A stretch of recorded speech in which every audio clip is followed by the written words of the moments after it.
Yap, ada 3 kandidat yang akan menggantikan Pak Erlangga untuk menjadi ketua Golkar. Yang pertama adalah Pak Jokowi, dan yang kedua Gibran, yang ketiga Bahlil. Nah, ini adalah bukti bahwa betapa rakusnya Pak Jokowi terhadap kekuasaan. Begitu sebentar lagi lengser dari kedudukannya sebagai presiden, beliau berusaha merebut apa yang menjadi haknya Erlangga agar bisa berkuasa melalui partai. Dan hal ini lagi dan lagi membuat para netizen geram, dan Pak Jokowi maupun Gibran dijadikan sebagai bahan ejekan para netizen. Untuk itu langsung saja kita lihat videonya seperti apa. Bancuk ini baru ada dalam sejarah pohon beringin berbuah belimbing sayur. Sejarah ini benar-benar. Gila.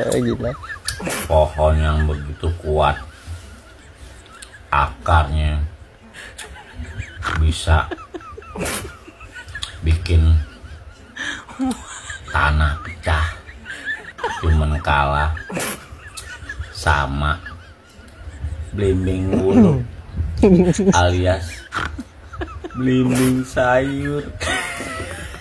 Tega. Gimana nggak mau tumbang tuh pohon beringin? Yang nebang tukang kayu. Sampai lagi tuh pohon beringin emang udah tua ya. Udah keropok emang, udah keropos. Gampang banget ditebang emang. Nebangnya juga pakai senso, nggak nanggung-nanggung. Akhirnya tumbang juga tuh. Oleng dia. Ampun dah. Habis itu mudinya pada kabur. Kacau.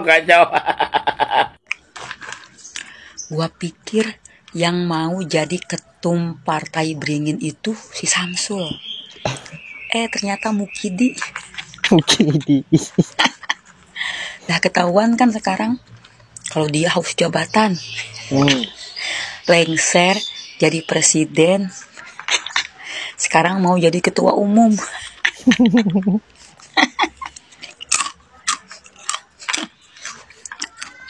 Yang pasti dia ogah keluar dari lingkaran kekuasaan negeri Konoha. Hanya satu yang bisa menghentikan dia, yaitu malaikat Ijroil. Merdeka. Pohon beringin tumbang, lagi rame, nggak ada badai, nggak ada hujan, tahu-tahu mundur.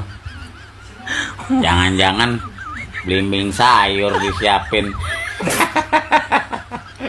Kali aja kita kan sebagai masyarakat kan tebak-tebak bulu.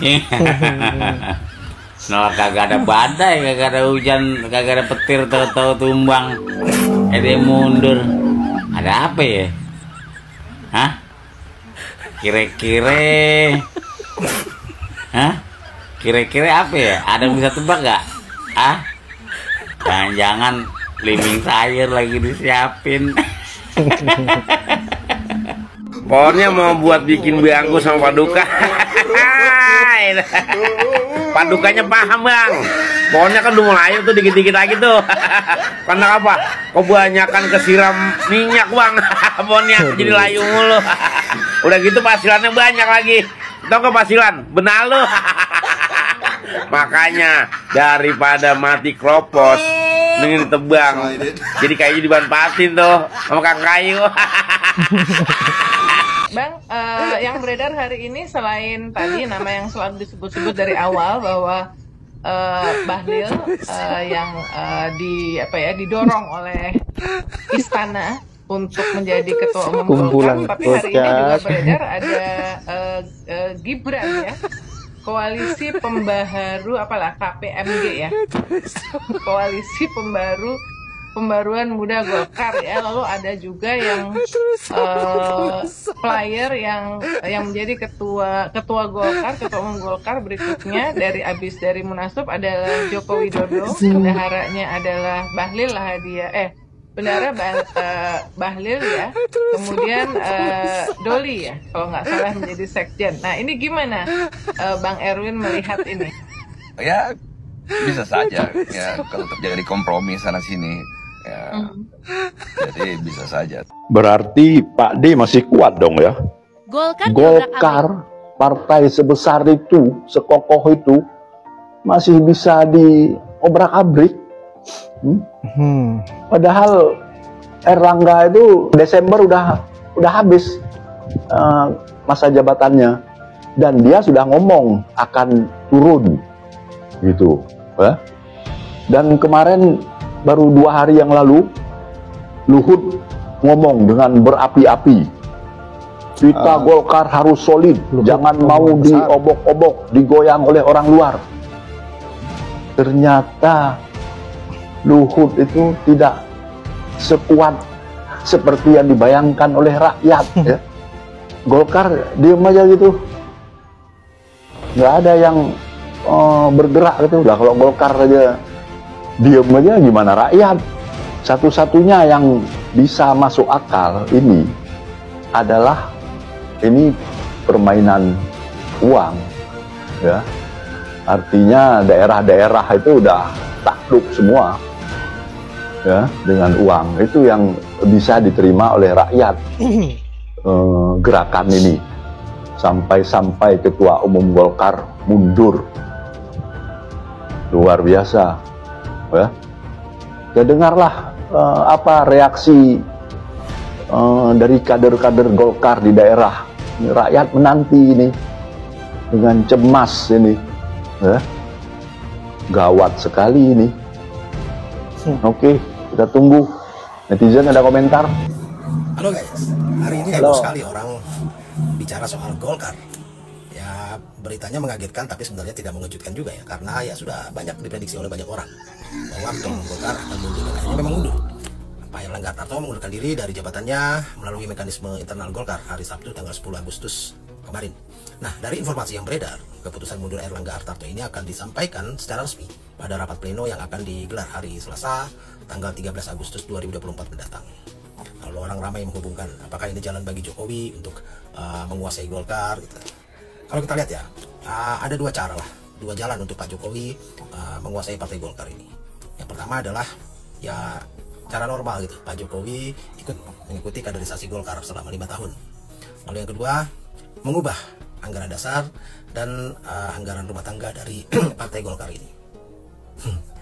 Jadi kalau kita lihat ya, lalu mungkin nggak ya Pak Jokowi jadi ketua umum Golkar gitu. Kalau kita lihat sebenarnya Pak Jokowi tentunya sangat memiliki peluang untuk menjadi ketua umum partai Golkar. Hal ini berkaca kalau kita lihat kemarin ya, Pak Ridwan Kamil yang bergabung dan langsung menjadi wakil ketua umum dari Partai Beringin ini. Nah, ketua umum Partai Golkar Erlangga Hartarto juga dulu pernah menyebut bahwa dia siap memberikan tempat terhormat jika Presiden Jokowi ingin bergabung ke Golkar. Nah, tempat terhormat itu ada dua. Yang pertama adalah ya kursi ketua umum dan atau ketua Dewan Pembina. Jadi dua ini pilihannya. Nah, salah satu cara yang menurut saya yang membuat Presiden Jokowi bisa maju sebagai calon ketua umum Golkar adalah ya lewat evaluasi pelaksanaan anggaran dasar dan anggaran rumah tangga dari Partai Golkar ini. Dan itu harus dalam forum tertinggi Partai Golkar, yaitu Musyawarah Nasional. Nah, lalu orang juga ramai memprediksi bahwa Bahlil lah yang akan menggantikan Erlangga. Ya, Bahlil memang orangnya Jokowi dan mengaku kader Golkar. Ya, tapi kalau menurut saya dia tidak akan mampu membesarkan Partai Golkar. Jika ingin jadi partai penguasa atau pemenang, maka harus Jokowi sendirilah yang menjadi ketua umumnya kalau menurut saya. Karena saya yakin juga sih semua kader Golkar pasti ya yakin lah dan ingin mengulang masa-masa kejayaannya menjadi penguasa. Nah, tapi kalau misalnya ketua umum Golkar ini diganti jadi Bahlil, ya sepertinya kan ya nggak jauh beda juga ya, karena orang-orangnya juga sepertinya ada beberapa alasan sih kalau memang Bahlil ya. Yang pertama adalah ya dia ini kan setia, alias dia adalah boneka Jokowi Tulen. Lalu yang kedua, ini untuk mengampankan investasi-investasi IKN. Dan yang ketiga, perlindungan hukum dan politik untuk Jokowi karena banyak sekali kebijakan Jokowi yang dianggap kontroversial. Dan yang keempat, tentunya untuk Gibran for 2029. Salam. Yap, saya kira semakin ke sini permainan politik Pak Jokowi semakin mengerikan. Aura kehausannya terhadap kekuasaan semakin menjadi-jadi. Dan ini tentu menjadi ketakutan kita sebagai rakyat Indonesia, karena demokrasi kita memang betul-betul sudah dimatikan oleh Pak Jokowi.